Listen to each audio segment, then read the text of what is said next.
Assalamualaikum warahmatullahi wabarakatuh. Selamat pagi anak-anak bapak semuanya. Oke, baik. Sebenarnya bapak mau tanya nih, gimana kabarnya anak-anak bapak semuanya? Sehat?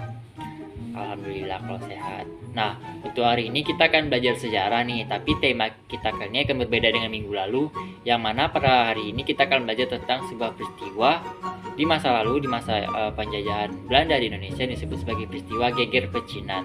Nah, sebelumnya Bapak mau tanya nih, apakah di sini ada yang tahu kira-kira seperti apa peristiwa Geger Pecinan tersebut?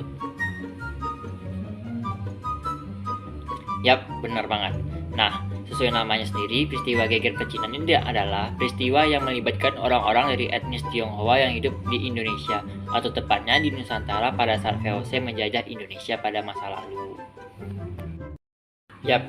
Nah, sebelumnya kita harus tahu nih bagaimana latar belakang dari masyarakat Tionghoa itu sampai bagaimana mereka bisa menempati wilayah Batavia atau Jakarta saat ini.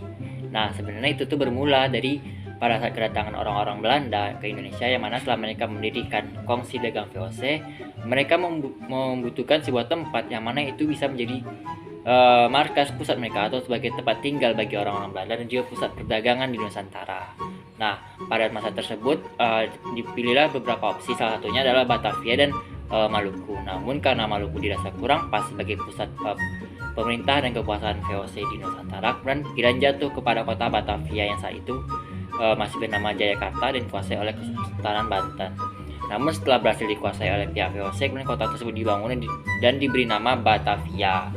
Tapi dalam proses pembangunannya ini tentunya membutuhkan banyak sekali orang-orang yang bisa membangun seperti dalam bidang infrastruktur dan juga bagaimana untuk memajukan kota tersebut dan sektor perekonomian. Nah, pada saat itu orang-orang Belanda atau VOC ini kemudian melihat kemampuan orang-orang Tionghoa untuk membangun kota seperti yang mereka lihat pada kekuasaan Spanyol di Manila, Filipina. Oleh karena itu, pada saat awalnya tahun 1600-an itu mereka mendatangkan banyak orang-orang etnis Tionghoa untuk menetap di Batavia dan membangun kota tersebut. Bahkan pada awalnya VOC memiliki hubungan yang sangat erat dengan orang-orang Tionghoa ini karena mereka merupakan salah satu yang mampu meningkatkan sektor perekonomian VOC di Batavia. Namun hubungan yang erat antara etnis Tionghoa dengan masyarakat pribumi lainnya di Indonesia pada saat itu, terutama juga dengan orang-orang VOC ini, mengalami namanya kerenggangan karena pada dasar tahun 1730-an, pada saat terjadi epidemi malaria yang membunuh ribuan orang, pada saat itu berakhir, bisa dibilang mulailah timbul kerenggangan antara etnis Tionghoa dengan VOC, yang mana karena pada saat itu ada dendam tersendiri yang muncul dari etnis masyarakat lainnya di Nusantara dengan etnis Tionghoa, terutama oleh VOC itu sendiri. Nah, mengapa hal itu terjadi? Karena pada saat itu juga kondisi perekonomian VOC yang sedang lesu. Salah satunya adalah sektor gula, yang mana pada saat itu industri gula adalah salah satu penopang utama dari kemajuan perekonomian VOC, tapi karena mengalami kemandekan akibat kondisi yang tidak menentu.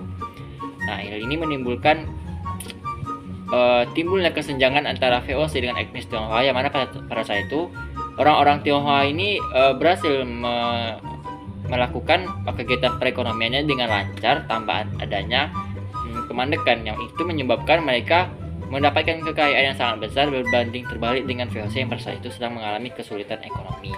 Itu tentu menimbulkan dendam tersendiri dari orang-orang VOC terhadap orang etnis Tionghoa ini. Nah, setelah masuki dekade 1730-an, yaitu pada saat Gubernur Jenderal Adrian Falconer yang menjadi Gubernur Jenderal VOC di Indonesia itu, mulailah dilakukan kebijakan-kebijakan yang sekiranya bisa dibilang sangat merugikan bagi masyarakat etnis Tionghoa.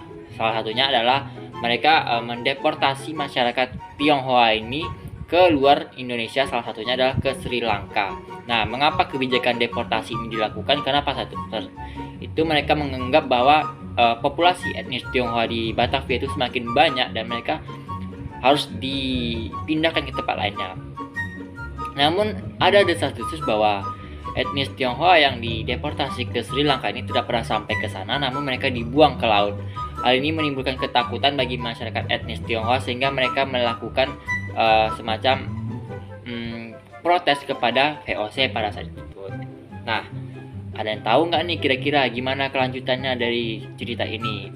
Nah, itu selanjutnya adalah Setelah masyarakat Tionghoa ini melakukan protes namun tidak digubris oleh VOC, yang ada VOC ini malah semakin menunjukkan bahwa sikap mereka yang tidak suka kepada etnis Tionghoa.